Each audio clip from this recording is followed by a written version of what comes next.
India shopping mall Dasara వేడుకలు ప్రతి 2,000 రూపాయల కొనుగోలుపై స్పాట్ గిఫ్ట్స్ 4,335 రూపాయల విలువ చేసే కామాక్షి పట్టు చీరతో పాటు 45 రూపాయలకి మరో చీర. మామూలుగా చాలా జూమ్ అవుట్ మోడ్లో ఉండే రామ్ గోపాల్ వర్మ గారు ఈ పురాణాల వరకు మాత్రం కొంచెం జూమ్ ఇన్ గా చూస్తున్నారా అని ఒక డౌట్ కలుగుతుంది. జూమ్ ఇన్ గా చూడాలి, ఎందుకంటే రోల్ మోడల్ కింద వచ్చినాయి పురాణ పురుషులు అంటే సినిమా కథ కాదు, లేకపోతే మ్యాగజైన్లో వచ్చే స్వాతి మ్యాగజైన్లో వచ్చే కథ కాదు.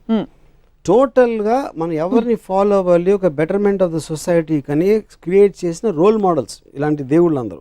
సో వాళ్ళు చేసే యాక్షన్స్ చాలా సునిశ్చితంగా I mean you have to observe it. You can be objective and zoom out there. You have to be subjective and observe them very closely exactly the actions, because ఆ pattern అనేది వేరే follow అవ్వాలి లెక్క ప్రకారం. అంటే పురాణాలు నిజంగా జరిగాయి ఇవి రియల్ అని అనడానికి కానీ, అంటే రియల్ అన్రియల్ అని మీరు ఎప్పుడు డిబేట్ చేయలేదు, బట్ సంకేతాలు చాలా ఉన్నాయి. పుష్పక విమానం ఇప్పుడు ఏరోప్లేన్ గా ట్రాన్స్లేట్ అయింది. బహుశా అక్కడి నుంచి ఐడియాస్ వచ్చాయేమో. పుష్పక విమానం ఫస్ట్ టైము మనమే ఇన్వెంట్ చేసాం. ఎందుకు చేసాం, ఎవరో రాశారు అది. అంటే అసలు ప్లేన్ అంటే ఏంటో తెలియని ఒక ప్రపంచంలో మన పురాణాల్లో పుష్పక విమానం వచ్చి మనం ఎయిర్ ఇండియా దగ్గర ఆగిపోయాం, which is suppose to be the worst aircraft in the world according to aviation industry world బ్రాడ్లో. అంటే పుష్పక విమానం అంతా జీనియస్తో స్టార్ట్ అయ్యి ఎయిర్ ఇండియా దగ్గర ఆగిపోవడానికి కారణం ఏంటి?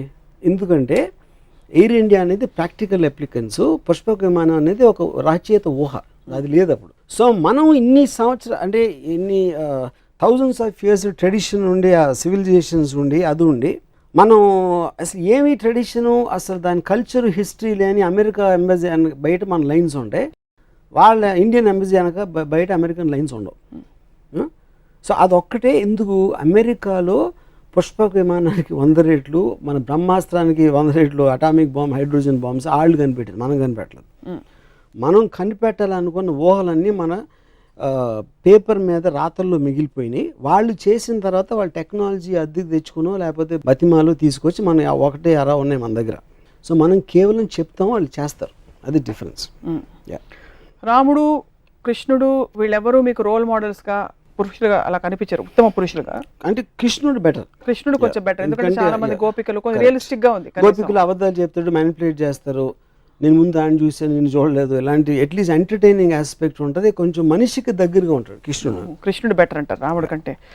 బుద్ధుడి గురించి మీ అభిప్రాయం ఏంటి? మీలాగా అంటే బేసిక్ గా చాలా బలమైన అభిప్రాయాలు ఉన్న వ్యక్తి, ఐ డోంట్ వాంట్ దిస్ వ్యవస్థ, ఐఎమ్ లీవింగ్ అని వెళ్ళిపోయి. ఇప్పుడు బుద్ధుడు నా పాయింట్, ఇప్పుడు Dzire is the root cause of sorrow అనేది బేసిక్ 1 లైన్ ఫిలాసఫీ బుద్ధిజం, అంటే most important the fundamental point అది.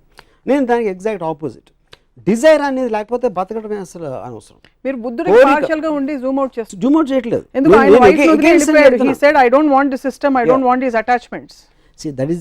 నేను first time talking about philosophy. తర్వాత తను ఏం చేశాడని నాకు పెద్ద అవగాహన లేదు బుద్ధుడు అంతకుముందు ఏం చేశాడు అనేది. Dzire is the root cause of sorrow, అంటే కోరిక ఉంటే కోరిక తీరనప్పుడు మనకి సారోస్ వస్తాయి, కోరిక వదిలే అని చెప్పాడు. కోరిక లేకపోతే బతకటమే అనవసరం అనేది నా ఫిలాసఫీ.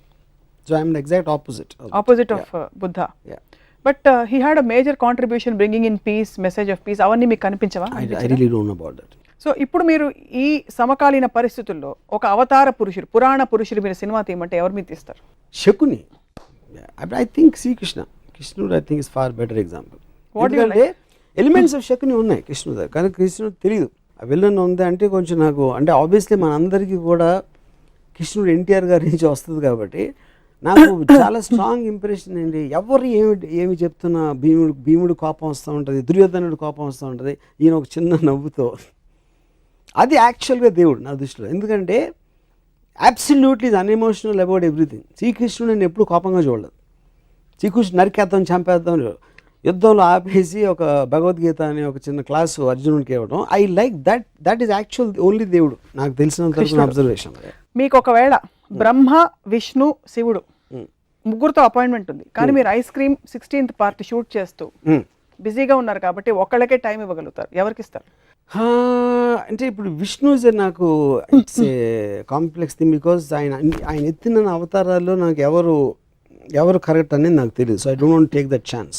బ్రహ్మ అనేది నేను ఎప్పుడు దేవుడిగా చూడలేదు, ఎందుకంటే ఎవరు పూజించరు. బ్రహ్మకు సృష్టించడం కాకుండా వీణ వినటం తప్పిస్తే తను ఇంకేం చేస్తాడో నాకు తెలియదు, అట్లీస్ట్ నాకు ఆ నాలెడ్జ్ లేదు. శివుడు ఐ లైక్ బికాజ్ నాకు getup kind of A power force అనేది అది ఆస్పెక్ట్. సో వాళ్ళ ముగ్గురే తీసుకుని వాళ్ళు వేసిన అవతారాలు కొంచెం పక్కన పెడితే ఐ థింక్ శివ. కాంట్రాడిక్ట్ అవుతున్నారు కాబట్టి I have to ask. Yeah. ఇప్పుడు ఫర్ ఎగ్జాంపుల్ దేవుడు గురించి మాట్లాడుతున్న మన ప్రీవియస్ ఎపిసోడ్లో బ్రహ్మ తప్ప వేరే దేవుడు లేరని చెప్పారు. క్రియేటర్ నేను చెప్పింది, facilitator is different from creator. మీరు చెప్పారు బ్రహ్మ అని, క్రియేట్ చేసినోడు బ్రహ్మ అంటే ఓకే, నాకు బ్రహ్మ అని పిలవండి, దేవుడు అని పిలవండి, సప్న అని పిలవండి, నాకు ఏమి డిఫరెన్స్ లేదు అంటారు. సో ఇప్పుడు క్రియేటర్ అనే దానికి తనకి క్రియేట్ చేసిన తర్వాత నాకు తెలిసి ఏం చేయట్లేదు కాబట్టి నేను మాట్లాడడానికి ఏం లేదు అక్కడ. తర్వాత శివుడు అల్ఖైదా కంటే ఘోరంగా సొంత కొడుకు తలకాయ నరికేశాడు అన్నారు. కరెక్ట్. బట్ శివుడే కలుస్తారు వెళ్ళి. ఎందుకంటే టెర్రరిస్ట్ ని క్రిమినల్స్ కలవడం నాకు చాలా ఇష్టం కాబట్టి మీకు శివుడు ఆ ఆస్పెక్ట్ నచ్చిందండి. ఓకే. విష్ణు మాత్రం కొంచెం కన్ఫ్యూజ్డ్ అబౌట్. బట్ ఈ ఇప్పుడు కృష్ణుడు సెపరేట్ గా తీసుకుంటే నేను కృష్ణుడిని కలుస్తాను. ఇప్పుడు పరిస్థితుల్లో మీకు పురాణాలు అంత ఇంట్రెస్ట్ కాబట్టి అల్టిమేట్ ఆఫ్ మాస్కులైన్ ఎనర్జీ శివుడు, ultimate of feminine energy Adishakti అని చెప్తుంటారు. ఇప్పుడు సినిమాల్లో సెన్సిబిలిటీస్ మరి మెట్రోసెక్షువల్ అని, అంటే ఆడవాళ్ళు మగవాళ్ళగా కనిపించడం, మగవాళ్ళు ఆడవాళ్ళగా కనిపించడం ఇలా వస్తుంది. ఏమన్నా ప్రాబ్లం ఉందంటారా దీనివల్ల? బికాస్ మీరు ప్యూర్ ఫార్మ్స్ లో ఇష్టపడతారని from what we know of you. అంటే first of all I never saw them as ultimate in masculine or feminine. అదే ఒక ఆర్టిస్ట్ ఇంటర్ప్రిటేషన్ ఆఫ్ దట్. అంతే అండి. ఇంకా ఇదేంటంటే heterosexual whatever you're talking about, I think it's advancement. మనిషి అనేవాడు creativity అంత ఉంటుంది కాబట్టి కుదురుగా కూర్చోడు కాబట్టి ప్రతి దాంట్లో he will want look for advancements and creative aspects. అలా వచ్చింది అది ఇంకా జరుగుతూనే ఉంటుంది అది. సో మీరు సినిమా తీస్తే will it be on Ramayana or Mahabharata? Definitely Mahabharata. Because more characters, more I mean connectivity and క్యారెక్టర్స్లో చాలా ఏమంటుంది అని గ్రేనెస్ ఉంది. రామాయణంలో రైటర్ కంప్లీట్లీ రాముడి సైడ్ తీసుకుని ఈ just putting all the other characters, ఈడు మంచి ఆడు చెడు ఇద్దరిని డిఫైన్ చేయట్లేదు. అంటే నాకు రావణాసురుడు ఇప్పటివరకు ఈ శూర్పణఖ ఇష్యూ వచ్చిన తర్వాత అంతకుముందు లంక ప్రజలు రావణాసురుడితో హ్యాపీయా కాదా అనేది నాకు ఇంతవరకు అర్థం కాదు. అంటే అమెరికా వచ్చి ఫ్రీడమ్ ఇప్పేస్తుందా లేకపోతే దండయాత్రగా వస్తుందా తెలియదు. సో లంక ప్రజలకి లంకేశ్వరుడు అయితే ఇష్టమైతే అప్పుడు రావణాసురుడు ఎందుకు చెడ్డాడు? కేవలం సీతను ఎత్తుకుపోయినందుక చెల్లెల కోసం, లేకపోతే ఇంకేమైనా చేసాడా తన ప్రజలు కానీ వేరే దేశాలు కానీ అనే క్లారిటీ నాకు, అలాంటి క్లారిటీ లేని చాలా ఉన్నాయి రామాయణంలో నాకు. అందుకని I have not connected to that. But Mahabharatam very much I'm connected because it all related to normal people. చిన్నప్పుడు మీకు ఎవరైనా పురాణ గాథలు పెద్దవాళ్ళు కథలు చెప్తుంటారు ఇంట్లో, మిమ్మల్ని నిద్రపుచ్చుతో చెప్పడం, ఇంట్లో అమ్మమ్మ కానీ నాయనమ్మ గారి అలా ఆంట్స్ కానీ ఏమైనా చేశారా? లేక మీరు మై గ్రాండ్ మదర్ ఇందాక చెప్పాను కదా ఏదో ఎపిసోడ్లో రామాయణం గురించి she used to keep on telling me. Ramayanam గురించి చెప్పేవారు, రామకోట రాసేవారని చెప్పారు. ఆవిడ చెప్పేవారు రామాయణం గురించి. రామాయణం కథ ఆవిడ దగ్గర విన్నారు. విని ఎందుకు నేర్చుకోకూడదో తెలుసుకున్నాను. దశావతారాలు 10 ఉన్నాయి.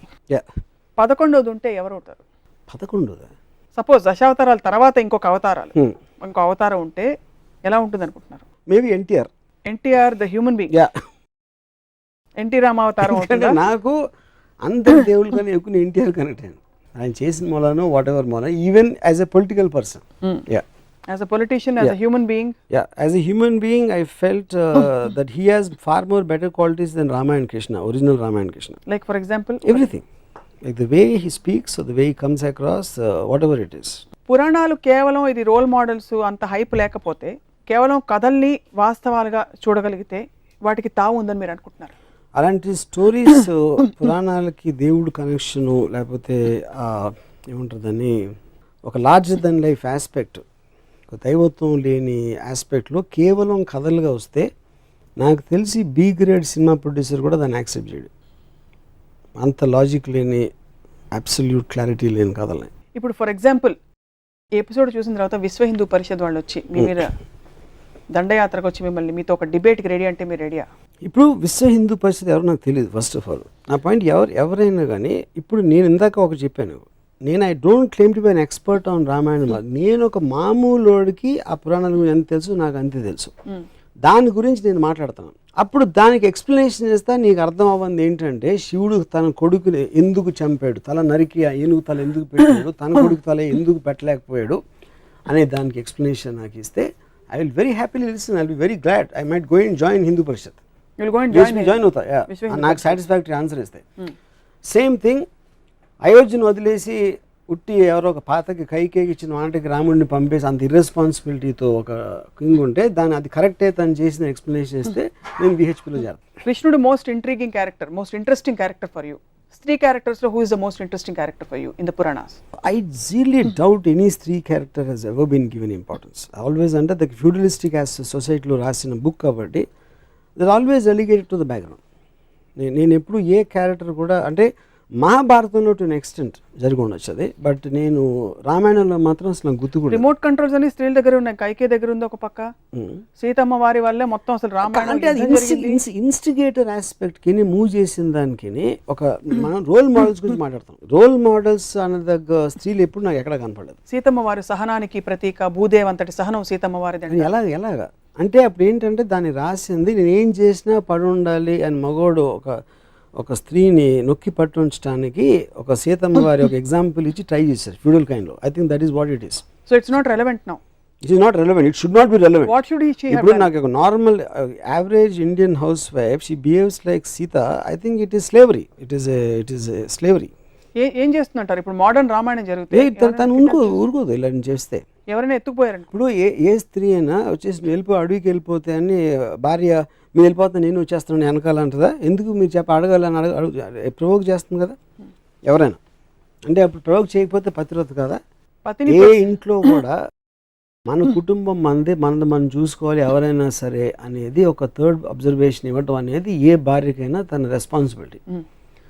అంతేగాని భర్త ఎవరిదో మాట ఇనేసాడని తను వెనక నోరు మూసుకుని వెళ్ళిపోయి ఒక బొమ్మలా ఉంటే there is no personality in that person. అది మోడర్న్ ఇప్పటి రోజుల్లో వాట్ ఎవర్. కానీ అక్కడి నుంచి మనం ఇక్కడికి వచ్చాం కదా రోల్ మోడల్ అంటే. ఎందుకంటే with time and with we understood it is wrong. So in brief these characters from the Puranas are not relevant in these days and even they don't even make great stories. They were never relevant.